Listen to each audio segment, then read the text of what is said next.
Eines Tages werden Weihnachtsmänner keine Jungs mehr sein, die wie Kinder mit Waffen spielen. Imagine this. A 10-year-old girl steps onto a national stage, and the entire room holds its breath. That moment marked the arrival of Jackie Evancho, a child prodigy from Pittsburgh, Pennsylvania, who stunned the world with a voice no one saw coming. Born on April 9, 2000, Jackie was raised in a modest Catholic household. Her father ran a video security business, and she was the second of 4 siblings. Like many kids, she loved watching movies, but one film changed everything. After watching The Phantom of the Opera, Jackie began singing its songs around the house. Her family immediately noticed something different. Her voice wasn't just cute, it was shockingly refined. By the age of 8, she was performing in local talent shows and choirs. But her life took a sharp turn when she auditioned for America's Got Talent, AGT, in its 5th season. At just 10 years old, she was about to step into a spotlight most adults wouldn't dare face. From a journalist's lens, this wasn't just another talented child auditioning for a TV show. It was the beginning of something rare. Jackie didn't just sing, she delivered a performance that defied age, logic, and expectations. Her story wasn't built on hype. It was built on that single, stunning moment when she opened her mouth and stunned the world. So what happened when she actually stepped on that stage? The moment itself became the stuff of AGT legend.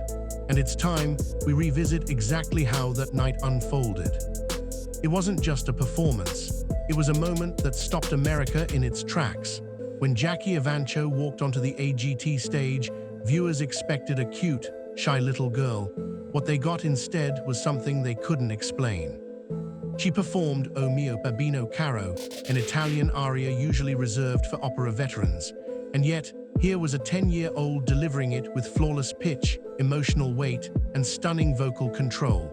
The judges were visibly stunned. The audience, frozen at first, and then a standing ovation erupted. What many don't know is that the AGT producers were so surprised, they questioned whether Jackie's voice was real.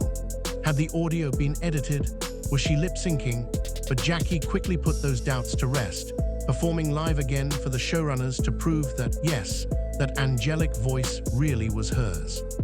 For anyone covering the entertainment beat, this was gold. The clips went viral, media outlets raced to feature her, and fans across the country were hooked. It wasn't just about vocal talent anymore, it was about witnessing a cultural moment, the exact second when a star was born. But what came next was just as important. Could Jackie Evancho move beyond the moment? Could she turn one viral audition into a real career? As it turns out, the answer came quickly, and it came loud. The applause hadn't even faded when the headlines started rolling in. 10-year-old Jackie Evancho breaks records, youngest opera singer tops charts, America's newest obsession. And none of it was exaggerated. After her explosive AGT appearance, Jackie signed a major record deal and released her first EP, Oh Holy Night. The result? She debuted at No. 2 on the Billboard 200 and became the youngest solo artist in US history to go platinum. That's not speculation, it's certified. What followed was a wave of global attention. Talk shows, major interviews, PBS specials, and sold-out concerts across the country. Jackie wasn't a flash in the pan, she had arrived, and she was dominating. She became a household name overnight, even though she had just finished elementary school. For music reporters, this was more than just a feel-good story. It raised real questions about the power of media, the impact of child fame, and how someone so young could navigate the complex machinery of the entertainment world. She didn't just win hearts, she won a place in music history books. But the bigger the rise, the higher the stakes. The public wasn't just watching her, they were waiting to see what came next. Would she evolve or vanish like so many young stars before her?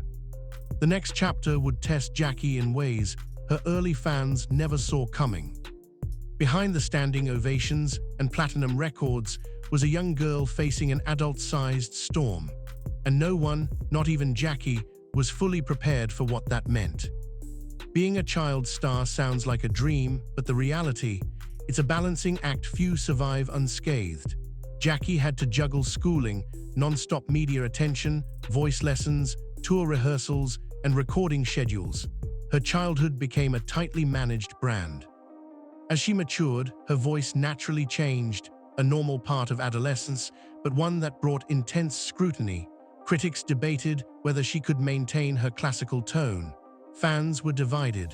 Was she evolving or losing her magic? Then came personal challenges. Jackie was open about struggling with eating disorders and anxiety as she entered her teens. She also stood in support of her transgender sister Juliet, which drew both praise and backlash.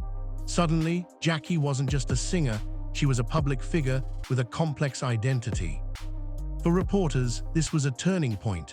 The story shifted from child prodigy to young artist finding her voice again.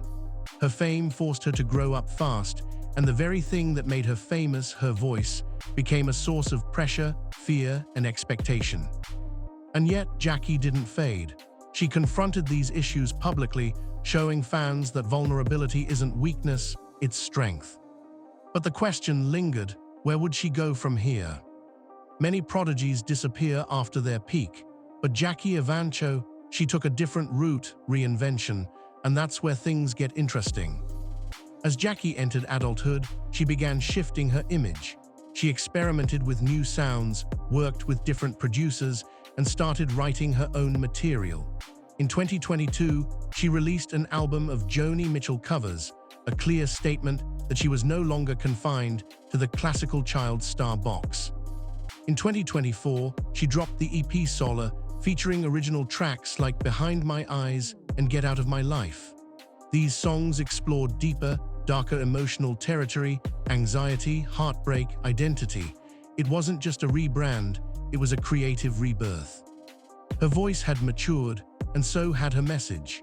And while she may not be topping charts the way she did at 10, her loyal fanbase remains strong, and her artistic direction is clearer than ever.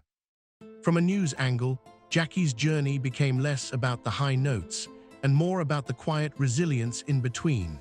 She evolved from a viral sensation into a working artist, someone still navigating fame, but doing it on her own terms. And it raises a larger cultural question. What defines success in the long run, explosive fame, or slow, steady growth? Jackie may be giving us that answer in real time. So what does Jackie Evancho's story really tell us? That fame can strike early, but what truly matters is what comes after the spotlight fades. In a single performance, Jackie captured America's heart, but it was everything after the struggles, the reinventions, the quiet persistence that shaped her legacy. She didn't burn out, she didn't run. She adapted, changed, and kept singing. That's rare, and it's worth celebrating. For viewers, the takeaway is clear. Talent is a gift, but staying true to yourself in a world that constantly tries to mold you, that's the real miracle. This is Jackie's ongoing story, not a headline, not a viral clip, but a career, a voice, and a message that's still unfolding. And that moment, when the world gave her a standing ovation, it wasn't the end, it was just the beginning.